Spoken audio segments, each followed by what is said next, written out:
जय श्री कृष्ण। आप सभी को Shrimad Bhagavad Gita the mind Guru series प्रश्न 28 में मैं प्रीति चिंडक आप सभी का स्वागत करती हूँ। आज का प्रश्न हमसे पूछा है लोनी से जागृति जी ने। देखते हैं जागृति जी क्या पूछना चाहती है। जागृति जी का सवाल अहमदाबाद विमान दुर्घटना के बारे में है, जो कि इसके हमें काफ़ी सारे सवाल आए हैं, तो हम इनकी एक श्रृंखला बनाना चाहते हैं।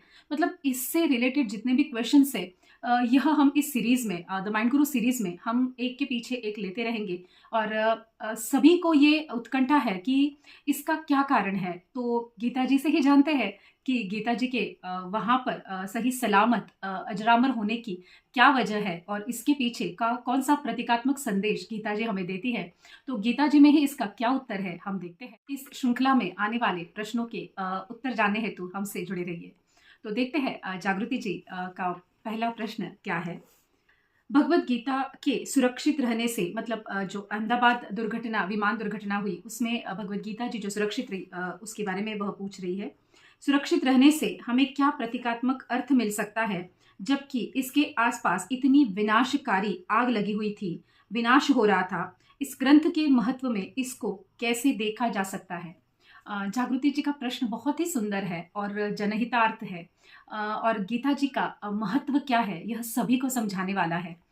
तो इतनी विनाशकारी जो आग लगी हुई थी उसमें श्रीमद् भगवत गीता जी सही सलामत थी, इसका प्रतीकात्मक अर्थ क्या है यह जागृति जी जानना चाहती है।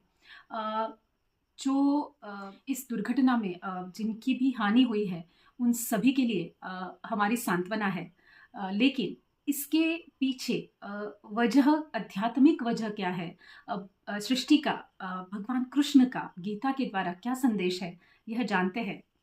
गीता जी का इतनी विनाशकारी आग से निकल कर आना मतलब सही सलामत होना, यह अगर मानो तो मैजिक है और समझो तो बहुत बड़ा लॉजिक है। गीता जी एक कर्म आधारित ग्रंथ है। मतलब इसमें वर्तमान समय में जो हमारे निहित कर्तव्य है, कर्म है, उन्हें योग से करना, मतलब दूसरे के कल्याण हेतु करना, निस्वार्थता से करना कर्म योग कहलाता है और इसे ही गीता में धर्म कहते हैं। जो निहित कर्मयोग करता है, वर्तमान समय में जो निहित कर्मयोग करता है वही धर्म करता है। यह गीता का संदेश है। मतलब और सबसे इंपॉर्टेंट गीता में कर्म का महत्व है। मतलब जैसा कर्म करेगा इंसान वैसा फल भोगेगा इंसान। यही गीता का एक अर्थ है, यही गीता का संदेश है कि जैसा जो कर्म करता है उसी अनुसार उसे फल मिलता है। और यह कहने वाली गीता, यह मार्गदर्शन करने वाली गीता जी जो कि यह बहुत बड़ा संदेश दे रही है, क्योंकि गीता का प्रमुख उद्देश्य यह जन कल्याण है, मतलब सजीवों का कल्याण करने हेतु है। मतलब यह अपने आप में ही बहुत बड़ा कर्मयोग है। मतलब गीता स्वयं ही कर्मयोग है। तो जैसे कि गीता में ही भगवान कृष्ण कहते हैं कि कर्मयोग करने वाला हमेशा कल्याण ही करता है, तो स्वयं का वह परम कल्याण ही करता है। घटना एक ऐसा शाश्वत सत्य है और सनातन संस्कृति का, सनातन के आध्यात्मिक ज्ञान का एक और उनके जो प्रगाढ़ विश्वास का अनुभव यहाँ पर हमें दिखता है। मतलब हम यहाँ पर वो अनुभव कर सकते हैं कि सनातन अध्यात्म ज्ञान क्या है और इसकी प्रचिति, मतलब सामान्य भाषा में किसका चमत्कार हम यहाँ पर इस घटना से अनुभव करते हैं। गीता में जो भगवान कृष्ण ने जो ज्ञान दिया है वह अबाधित है, चिरंतन है। उनका जो मार्गदर्शन है वो अमर है और यही एक शाश्वत चिरंतन टिकने वाला सत्य। गीता के दूसरे अध्याय के 24वें श्लोक में भगवान कहते हैं कि आत्मा जो है उसे कोई काट नहीं सकता, जला नहीं सकता, कोई गिला नहीं कर सकता, मतलब उसका कोई कुछ बिगाड़ नहीं सकता। संसार की कोई भी शक्ति शरीरी मतलब आत्मा का कुछ नहीं बिगाड़ सकती। मतलब आत्मा अमर है। फिर यह सिद्धांत बताने वाली गीता के साथ ऐसी कोई घटना हो यह कदापि संभव नहीं है। श्रीमद् भगवत गीता अगाध है, असीम है। श्रीमद् भगवत गीता का प्रमुख उद्देश्य मनुष्य जाति का कल्याण करना ही है। फिर वो किसी भी जाति, संप्रदाय, वर्ण, आश्रम आदि आदि जगत से हो, उसका कल्याण करने हेतु ही सामग्री गीता जी में मिलती है। मतलब गीता जी के ज्ञान का प्रमुख उद्देश्य ही है कि वह दूसरे का, मतलब मनुष्य जाति का, सजीवों का कल्याण करे। अब गीता के बहुत सारे फैक्ट्स है जो हम देख रहे हैं, देखने वाले हैं। तो इन सारी वजह से गीता के साथ कुछ भी ऐसा हो यह कदापि संभव नहीं है। यह हम चमत्कार माने, क्योंकि हम सामान्य जन हैं तो हम इसे चमत्कार मानेंगे, कुछ ज्ञानी जन हैं जो इसे सत्य मानेंगे, बहुत सारे अपने विचारधारा ज्ञान अभ्यास के अनुसार इसमें जो है वो फैक्ट्स देखेंगे। लेकिन यह प्रभुवाणी है, भगवान श्री कृष्ण के मुखारविंद से गीता आई है, इसीलिए इसके श्लोक मंत्र जितने पवित्र भी है और प्रभावशाली भी है। तो गीता जी का इतना महत्व है, तो इसके साथ ऐसी कोई भी घटना होना यह सोच भी नहीं सकते और भविष्य में ऐसा कभी हो भी नहीं सकता, क्योंकि गीता का जो ज्ञान है, उसमें जो वर्णित ज्ञान है, वो संसार के वस्तुओं और व्यक्तियों से निरासक्ति दिखाता है। मतलब गीता में अब ऐसे समझते कि गीता स्वयं ही सभी से मतलब कर्म योग करने का संदेश देती है, उसके साथ ही संसार की वस्तु व्यक्तियों से आसक्ति नहीं रखे और स्वयं का कल्याण करे। प्रभु प्राप्ति में अपने आप को कैसे लगाया जाए और लगाने जाने का क्या महत्व है, प्रभु प्राप्ति में जीवन को लगाने से जीवन का परम कल्याण कैसे हो सकता है, ये सारी बातें गीता में बताई गई है, जो कि भगवान का संदेश है। ऐसे भी हम कह सकते हैं कि इस कलयुग में भगवान श्री कृष्ण स्वयं हमें गीता के द्वारा मैसेजेस दे रहे हैं। अब यहाँ पर अगर मैं एक रहस्य की बात कहूँ तो गीता जी का ज्ञान इतना अनंत है, जिसमें जो जितना भी पढ़ ले, मतलब 18 अध्याय 700 श्लोक जितने भी पढ़ ले, जितनी बार भी पढ़ ले, फिर भी यह एक हम कह सकते हैं कि इसका एक रहस्य है, इसका एक चमत्कार मानो, इसका एक प्रभाव मानो, आशीर्वाद कहो, कि जब भी हम गीता जी खोलते हैं, पढ़ते हैं, हमारी समस्याएं कोई भी हो, हमें उसके निराकरण हेतु इसमें कुछ ना कुछ मिल ही जाता है। और हमेशा कोई नया ज्ञान इसमें मिलता है कि अरे इतने सालों से गीता पढ़ रहे हैं, समझ रहे हैं, बहुत सारी पुस्तिकाएं गीता के विवेचन की भी देख ली है, फिर भी जब भी हम गीता जी ज्ञान हेतु, कृष्ण के आनंद के हेतु, कृष्ण की शरणागति के हेतु जब हम गीता जी को देखते हैं, तो यकीन मानिए यह एक मतलब रहस्य है गीता जी का, कि हमें कुछ ना कुछ नया उसमें मिल ही जाता है, कि जो कि हमें ऐसे लगता है हमने पहले कभी पढ़ा नहीं है। ऐसा अद्भुत साक्षात धरती पर भगवान श्री कृष्ण का जो चमत्कार हम कह सकते हैं, वह गीता जी है। गीता जी का सबसे प्रमुख जो योग है, जो हम मानते हैं, ज्ञान योग, कर्म योग और भक्ति योग, इससे हम भगवत प्राप्ति में रहते हैं। मतलब ये साधन है जो कि हमें भगवान के नित्य संपर्क में, मतलब नित्य संबंध का हमें अनुभव कराया जाता है। मतलब इन योगों से हमें ऐसे लगता है कि हम भगवान के संबंध में हैं, हम भगवान के संपर्क में हैं, या प्रभु प्राप्ति के ये सारे जो साधन है जिससे हम भगवान की शरणागति पा सकते हैं, इसीलिए इसे योग शास्त्र कहते हैं। अब सबसे इंपॉर्टेंट बात कि परिस्थिति जो थी वो इतनी भीषण थी, जिसमें गीता जी का ज्ञान, बहुत सारे ज्ञान की वजह से ही गीता जी इतनी श्रेष्ठ है। तो ये सारे जो फैक्ट्स हम अभी देख रहे हैं, तो इसमें सबसे इंपॉर्टेंट ये चीज है कि हमेशा गीता जी में एक बात और ही कही गई है कि समय का सदुपयोग करें। इसका मतलब अगर हम देखें तो इसका विवेचन अर्थ यह है कि परिस्थिति चाहे जैसी भी हो, मनुष्य को हमेशा अपने कल्याण का ही मार्ग उसमें देखना है। मतलब अनुकूल हो या प्रतिकूल हो, जैसी भी हो, उसमें मेरे कल्याण के लिए क्या है। अब इसका सामान्यतः हमने बहुत बार देखा है कि यह देखना है कि यह परिस्थिति आई है तो भगवान ने भेजी है, और भगवान का उद्देश्य तो एक ही है कि हमारा कल्याण हो, समस्त मनुष्य जाति का कल्याण हो। तो इसीलिए भगवान ने ऐसी परिस्थिति में कौन सा कल्याण करने के लिए ऐसी परिस्थिति भेजी। परिस्थिति प्रतिकूल है अनुकूल है ये बाद की बात है, ये शायद हमें सोचने की जरूरत ही नहीं है। परिस्थिति आई है तो मेरे कल्याण हेतु ही आई है, क्योंकि यह मेरे परमपिता परमेश्वर ने भेजी है, तो इसमें मेरा कल्याण छुपा हुआ है। ये जो भी परिस्थिति है इसमें मेरा कल्याण ही है, वह ढूंढना है। और इसी का अर्थ है कि समय का सदुपयोग करना है, मतलब अपने कल्याण की सामग्री उसमें ढूंढना है। तो गीता जी का बहुत बड़ा संदेश है इसमें कि जो दुर्घटना हुई है वो इतनी प्रतिकूल परिस्थिति थी, फिर भी उसमें कल्याण हेतु जो गीता जी शाश्वत सत्य मिली है, कि जिसे जो अभी तक नहीं पढ़ रहा है, जो नहीं समझ रहा, जो नहीं मान रहा है, उनके लिए ये बहुत ही बड़ा सत्य उदाहरण है। गीता जी का जो शाश्वत ज्ञान है उसे एकमेव मानकर जीवन के कल्याण हेतु उपयोग कर लिया जाए। तो परिस्थिति इतनी भीषण थी, फिर भी उसमें हमें अपना कल्याण क्या देखना है, हमें अपने कल्याण हेतु क्या ढूंढना है। जैसे कि हम बहुत बार देखते हैं कि युद्ध की परिस्थिति थी, अर्जुन को युद्ध करने का मन नहीं था, और अर्जुन सारी चीजों का त्याग कर रहे थे कि धर्म के विरुद्ध कार्य नहीं करना है। फिर भी भगवान ने उन्हें उनके असली, मतलब जो उनका मूल धर्म था, जो कि उनके धनुर्धर, जो योद्धा होने का धर्म था, वो कर्म उन्हें करने लगाया, उसे उन्हें धर्मज्ञ कर्मज्ञ बनाया, और भगवान ने उन्हें जो गीता का ज्ञान दिया उससे उन्होंने अपना कल्याण किया। मतलब युद्ध रूपी परिस्थिति थी, मन भी नहीं था, फिर भी कर्म करने हेतु जब उन्होंने भगवान को सुना, जाना, उनके साथ हमने गीता सुनकर, गीता का ज्ञान पाकर अपना भी कल्याण किया, और इसी की वजह से अर्जुन का कल्याण हुआ। मतलब परिस्थिति जैसे भी हो, समय का सदुपयोग किया गया, मतलब अपने कल्याण हेतु चीजें उसमें ढूंढ ली गई, जिसे हम कहते हैं कि स्टे पॉजिटिव, जो भी है उसमें सकारात्मकता देखनी है। चौथे अध्याय के 36वें श्लोक में भगवान कहते हैं, ज्ञान रूपी नौका से पाप रूपी समुद्र को पार किया जा सकता है। मतलब इसका अर्थ यह है कि आदमी कितना भी पाप कर ले, लेकिन जब वो तत्व ज्ञान को समझता है, जब वो भगवत शरण, भगवत प्राप्ति का ज्ञान लेता है, तब वो तर जाता है। मतलब तब वो इस सब पाप उसके नष्ट हो जाते हैं। यह गीता का ज्ञान है। अब जैसे घनघोर अंधेरा है और उसमें अगर दीपक जला लिया जाए तो तुरंत ही अंधेरा खत्म हो जाता है, बिल्कुल भी समय नहीं लगता और अंधेरा खत्म हो जाता है।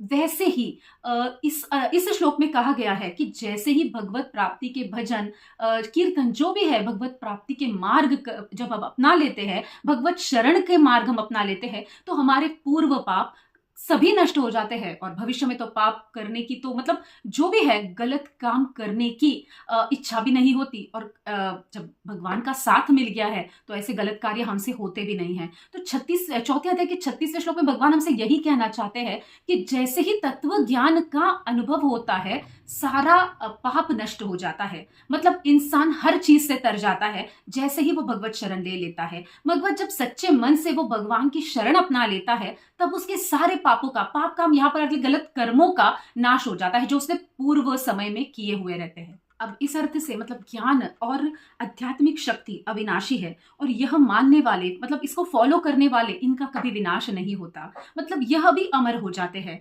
मतलब क्योंकि ये जीवन जीने का, आदर्श जीवन जीने का रहस्य समझ जाते हैं। भगवान का उद्देश्य मनुष्य जाति को निर्माण करने के पीछे क्या है यह समझ जाते हैं, और भगवत प्राप्ति में लग जाते हैं। अपने जीवन का जो सही और उचित मार्ग वो पा लेते हैं और उसी मार्ग पर वो चल पड़ते हैं, तो उनका कल्याण होना निश्चित ही है। और यह ज्ञान बताने वाली गीता जी तो अविनाशी है, यह तो हम सब ने देख लिया है। तो जैसे सिर्फ ज्ञान लेने से मनुष्य का कल्याण हो सकता है, तो यह ज्ञान बताने वाली गीता जी का तो विनाश कभी हो ही नहीं सकता। मतलब ये अपने आप में अविनाशी है। यह जो हो रहा है, ये घटनाएं तो सिर्फ हम जैसे सामान्य जन के लिए है कि जिससे हम समझ जाए, जिसे हम ये प्रचिति मिल जाए, प्रमाण मिल जाए कि भगवान की ज्ञान से बड़ा कोई और ज्ञान नहीं, भगवत शरण से बड़ी कोई शरण नहीं, और उससे बड़ी कोई कृपा नहीं। जीवन का कल्याण करना है तो भगवत शरण करना जरूरी है, और यही एकमेव साधन है, यही एकमेव जीवन का साध्य है, मतलब उद्देश्य है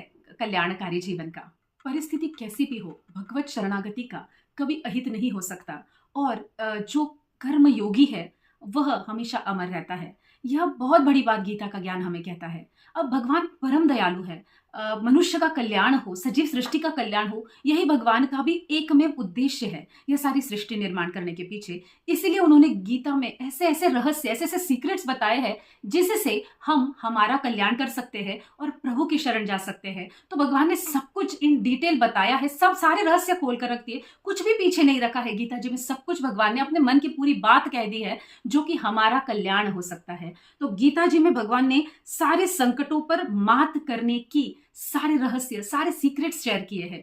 तो गीता जी भी यही संदेश देती है कि परिस्थिति, संकट कितना भी गहन हो, लेकिन इससे मार्ग निकाल सकते हैं, इससे हम पार हो सकते हैं, इससे हम बच सकते हैं। सिर्फ हमें भगवत शरणागति लेनी है, सच्चे मन से भगवान ने जिस उद्देश्य से हमें निर्माण किया है वह उद्देश्य समझना है, मतलब अपने कर्म करना है, कर्म योगी बनना है और भगवत शरण प्राप्ति कर लेनी है। तो यह जब हम कर लेंगे, यही गीता का संदेश है, और भगवान यहाँ सजीवों को, मतलब संपूर्ण सृष्टि को देना चाहते हैं। तो जो गीता जी से वह संदेश दे रहे हैं, तो गीता जी तो इस तरह से गीता जी का कुछ होना कदापि संभव नहीं है। तो गीता जी भगवान का संदेश बुक कह सकते हैं हम लोग, मैसेज बुक है जो कि हमारे लिए है। तो वो तो भगवान हमारे लिए ही रखे हैं। तो गीता जी तो भगवान की छाया में है, भगवान की कृपा है, तो उसका कभी अहित नहीं हो सकता, और उसका वो अविनाशी है, उसका कभी नाश भी नहीं हो सकता। वह परम और अमर है। यह बात यहाँ पर हमें इस उदाहरण से समझ में आती है, मतलब ये जो घटना हुई है इससे हम समझ सकते हैं। अब यहाँ पर कुछ टीका टीका जो हमने सुनी है, जिसका हम बहुत संक्षेप में बात करेंगे कि जब गीता जी वहां पर हुई तो जो अन्य यहाँ पर लोगों की जो हानि हुई वह क्यों हुई। तो ऐसे बहुत सारी चीजें हैं जिसका हम बहुत संक्षेप में उत्तर देना चाहेंगे कि जो विधि लिखित है, मतलब जैसे जिसके कर्म थे वैसा फल मिला है। तो जो चीजें वहां पर थी वह सारी विधि लिखित थी। तो हम यहाँ पर जो हमारे उदाहरण है, जो हमने हमारे अध्यात्म के उदाहरण है, भगवान कृष्ण जो जिन्हें महाभारत के युद्ध में पता था कि अभिमन्यु की मृत्यु होने वाली है, उस दिन के युद्ध के पहले ही उन्हें पता था, लेकिन उस दिन का युद्ध वो रोक नहीं पाए, या उस युद्ध में अभिमन्यु को जाने से भी वो रोक नहीं पाए, जबकि भगवान को सब पता था, फिर भी भगवान कुछ नहीं कर पाए, क्योंकि विधि लिखित और जो से कर्म होते हैं उसके आगे भगवान भी कुछ नहीं कर सकते। और जब कर्म अच्छे होते हैं तो भगवान फल देने से भी अपने आप को नहीं रोकते हैं। अब भगवान ने स्वयं ने भी, हमने देखा कि कितनी सारी, जैसे जन्म से लेकर उनके प्रस्थान तक उन्होंने काफी सारे खुद के संकटों, खुद के भोग और योग को भी भगवान टाल नहीं पाए, उसे भी उन्होंने उत्तम तरह से निभाया और हमारे सामने बहुत ही आदर्श ऐसा मनुष्य जीवन का उदाहरण, आदर्श भगवान ने प्रस्तावित किया। राम जी को भी पता था कि उनके वनवास प्रस्थान, मतलब जो वियोग उनका उनके पिताजी दशरथ जी को होने वाला है, उससे दशरथ जी की मृत्यु होने वाली है, यह सत्य भी राम जी को पता था, फिर भी राम जी अपना वनवास गमन, जो वनवास को वो गए, वो रोक नहीं पाए, और दशरथ जी की मृत्यु भी वो रोक नहीं पाए। मतलब भगवान को सारी बातें पहले से पता होती है, लेकिन वो विधि लिखित को टाल नहीं सकते। मतलब जो पूर्व कर्म है, पूर्व निहित जो घटनाएं हैं, उसे टाल नहीं सकते, मतलब वो टल नहीं सकता। तो भगवान भी यहाँ पर कुछ नहीं कर सकते। लेकिन तो हम सवाल ये करते हैं कि फिर जो कर्म होना ही है तो फिर भगवत शरण का क्या। लेकिन जैसे अभी हमने देखा चौथे अध्याय के 36वें श्लोक में कि जब हम भगवत भजन करते हैं, भगवत प्राप्ति के सारे मार्ग हम अपना लेते हैं, तब हमारे पापों का निवारण हो जाता है, मतलब दाह कम हो जाता है, हमारे कर्मास बैलेंस होने लगते हैं। तो भगवत शरणागति सभी जगह पर, सभी परिस्थिति में अपनाना सभी के लिए हितावह है। तो इसीलिए इसके उसके कोई भी गलत सही अर्थ निकालने से ज्यादा अच्छा है कि हमारे कल्याण हेतु कौन सी सामग्री है, हम हमारे मनुष्य जीवन का कैसे कल्याण करें, यह हम इस घटना से सीखे और गीता जी को पढ़े, पढ़ाए और जीवन में लाए। क्योंकि गीता जी प्रभुवाणी है। मैं हमेशा कहती हूँ ये साक्षात भगवान कृष्ण के मुखारविंद से आई है। इसके श्लोक मंत्र जितने पवित्र है, सभी के कल्याण के लिए ही है। तो उत्कंठा से रहिए, या किसी भी पढ़ाई हेतु रहिए, अभ्यास हेतु रहिए, किसी भी, गीता जी पढ़ना है, समझना है, जीवन में लाना है, और उसी के अनुसार जब हम मार्गक्रमण करते हैं तब हम ज्ञान योग, कर्म योग, भक्ति योग के द्वारा भगवत शरण ले सकते हैं और हमारे सारे कर्मांश हम बैलेंस कर कर एक अच्छा जीवन हम व्यतीत कर सकते हैं। यही इसका बहुत ही बड़ा हमें शिक्षा जो है इस घटना से मिलती है। तो जागृति जी, आपके सवाल का जवाब आपको मिल गया होगा, और आने वाली जो श्रृंखला हमने शुरू की है उसमें भी हम आपके अलग अलग सवालों के जवाब देंगे और गीता जी में हम भी जानेंगे। तो इस उत्तर से आपका समाधान हो गया होगा, ऐसी मैं आशा करती हूँ। धन्यवाद।